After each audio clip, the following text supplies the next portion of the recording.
بارەگای بارزانی هەڵوێستی خۆی لەسەر کۆبوونەوەی لووتکەی پارتی و یەکێتی ئاشکرا کرد. ئەندامێکی سەرکردایەتی پارتی داوا لە حکوومەتی هەرێم دەکات وەڵامی تورکیا بداتەوە. پەرلەمانتارێک خواستی حکوومەت بۆ سزادانی هاوڵاتیانی هەرێم ئاشکرا دەکات.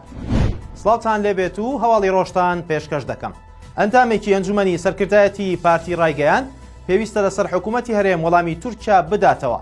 ئاری هەرسین بە شارپرێسی ڕاگەیان هەر قسەیەک لە ئەنکەرەوە بکرێت پەڕەی قورئان نییە، بۆیە پێویستە لەسەر حکوومەتی هەرێمی کوردستان ئەم سەر ئێشەیەمان لە کۆڵ بکاتەوە و وەڵامی تورکیا بداتەوە. ئاری هەرسین ئاماژەی بۆ ئەوەش کرد خەونی دەوڵەتی سربەخۆی کوردستان خەونی هەمووانە. نازانم تورکیا بۆ وا دەکات لە کاتێکدا 1 میلیمەتر لە خاکی تورکیا نەکەم دەکات نەزیاد دەکات. ئەوەش لە کاتێکدایە لە کاتی سەردانی پاپا فرانسیس بۆ هەولێر چەند پولێکی وەزارەتی گواستنەوە و گەیاندنی حکوومەتی هەرێمی کوردستان نمایشکران کە یەکێک لە پولەکان نەخشەی کوردستانی گەورەی لەسەر بوو. ئەوەش تورکیای نیگەران کردو بە توندی دژی نمایشکردنی پولەکە وەستایەوە. نرخی بەرمیلێک نەوت لە $70 نزیک بۆتەوە و پەرلەمانتارێکیش دەڵێت ئەگەر نەوت بگاتە ئەو نرخە حکوومەتی هەرێم پێویستی بە عێراق نامێنێت.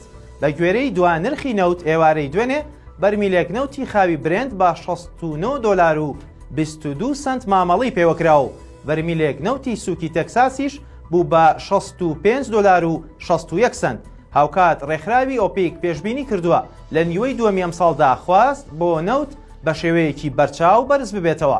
لە لایەکی دیکەشەوە جەمال کۆچەر ئەندامی لیژنەی دارایی لە ئەنجومەنی نوێنەرانی عێراق لە لێدوانێکی ڕۆژنامەوانیدا باسی لەوە کردووە ئەگەر نرخی بەرمیلێک نەوت بگاتە $70 ئەوە هەرێم هیچ پێویستی بە بەغدا نامێنێت و ئەگەریش بە گوێرەی داتای حکوومەتی هەرێم بێت دەبێت ئێستا گەیشت بێتە ئەو ئاستا کە پێویستی بە بەغداد نەبێت.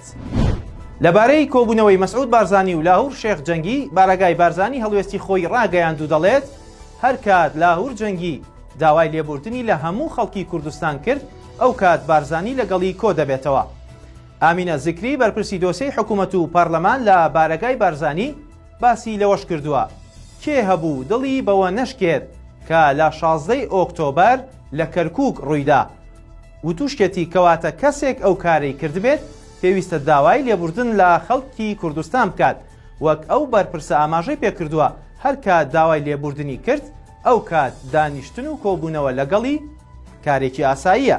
ئەوەش لە کاتێکدایە ماوەی چەند ڕۆژێکە هەوڵی کۆبوونەوەی باڵای نێوان پارتی و یەکێتی دەدرێت، بەڵام تاوەکو ئێستا بەرپرسانی باڵای یەکێتی هیچیان لەو بارەیەوە ڕانەگەیاندووە. پەرلەمانتارێکی کوردستان ڕایگەیاند هەوڵێک هەیە بۆ ئەوەی حکوومەتی هەرێم بە 500,000 دینار سزای ئەو ماڵانە بدات کە پێوەری ئاو نابەستن. دابان محەممەد ئەندامی پەرلەمانی کوردستان لە فراکسیۆنی گۆڕان بۆ شارپرێس ئاماژەی بۆ ئەوەش کرد دوای وەرگرتنی بڕیاری ئەنجومەنی شورای هەرێم و چەند بڕیارێکی وەزارەتی شارەوانی بۆ سزادانی نەبەستنی پێوەری ئاو ئەم پرۆسەیە سەرکەوتوو نەبوو شکستی هێنا. ئێستا ئەم بابەتە خزێنراوە تا پرۆژە یاسایەکەوە لە پەرلەمان و ویستێکیش هەیە بکرێتە یاسا. ئەو باسی لەوەش کرد هەڵی چەند بەرپرسێکی وەزارەتی شارەوانی کە لە بنەڕەتدا پێوەری ئاو گونجاو نەبووە زیانی گەورەی داوە لە خەڵکی کوردستان. لە ماوەی ڕابردوودا بە پاساوی کۆنتڕۆڵکردنی بەهەدەردانی ئاو حکوومەتی هەرێمی کوردستان بڕیاریدا بە بەستنی پێوەری ئاو بۆ ماڵان، بەڵام تاوەکو ئێستا بە تەواوی جێبەجێ نەکراوە و لە هەندێک شوێنیش بەشێک لە هاوڵاتیان پابند نەبوون بە بڕیارەکەی حکوومەتەوە. هەواڵی ڕۆژم پێشکەشکردن کاتێکی خۆش.